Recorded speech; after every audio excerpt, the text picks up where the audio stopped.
Hello, my friends, and welcome back to Painting with Jennye.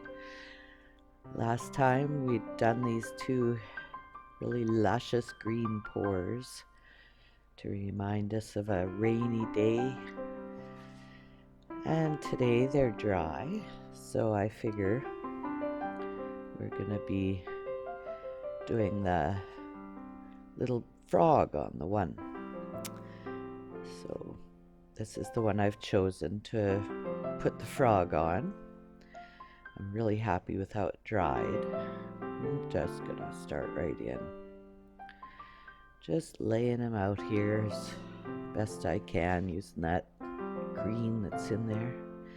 I want him to be climbing up the window pane, so I put him near the bottom and have him reaching up. A nice chubby little frog. And we don't have a lot of frogs out here right now. It's a little too snowy for them. We get some in the summertime that come out from the dugout and sometimes get stuck in the window wells, and we have to save them so they don't dry out. We always try to build them little ramps and stuff to get out. But to be honest, this time of year I can't think too well what frogs even look like, but we'll do our best. And we've got our underpainting, so I'm just going over it with thicker green. Like I said, I just like to use the colors that are already in the pour, and that way I don't have to worry about if things are going to match or anything. It's just going to look right. He belongs here, kind of reflecting all the colors that are around him, as he would really in nature. They've got to be a little bit camouflaged to survive. So using the colors of his environment seems appropriate. Give him lots of little toes. I don't remember how many toes frogs have. I'm sure I get it wrong. But I'm gonna give him the same amount as I have. And we can pretend we're just a little frog on the other side of the windowsill, looking out at the rain, the beautiful green world, sucking it all up. There we go. Get those toes on there, make them nice and round little toes.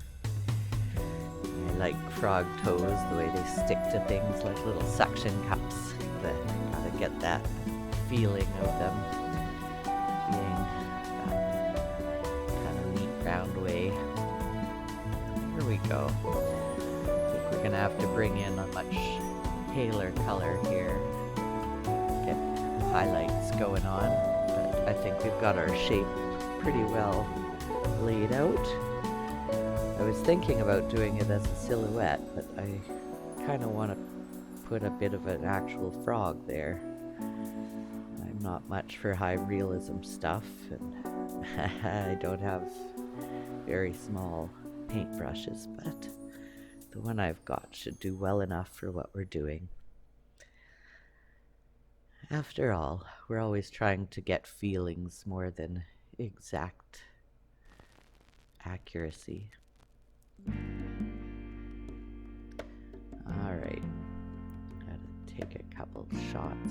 There we go. Now this is the same yellow that I've got up a little above him. So it just looks like more of the same kind of highlights, and the same kind of lighting. Just gonna get all the places where he's got raised edges, basically, so that the light's falling on them just so. There we go. Starting to feel him. And of course he's not going to be completely realistic, but I always think about doing high realism, but who has the patience, really? Especially when you don't need to get what you want out of a picture. There we go. I think that actually really lifted him up a fair bit. That's gonna be perfect. Let's get these edges polished up a little bit. Just put a little green around where I put a bit too much yellow. And he's starting to build up, my little froggy friend. I like frogs. They are wonderful rainy day creatures. They seem somehow so resilient. There's so many interesting frogs out there, all different sizes and shapes and colors of them. Some that stick to things and climb, and some that sit in marshes. Burp.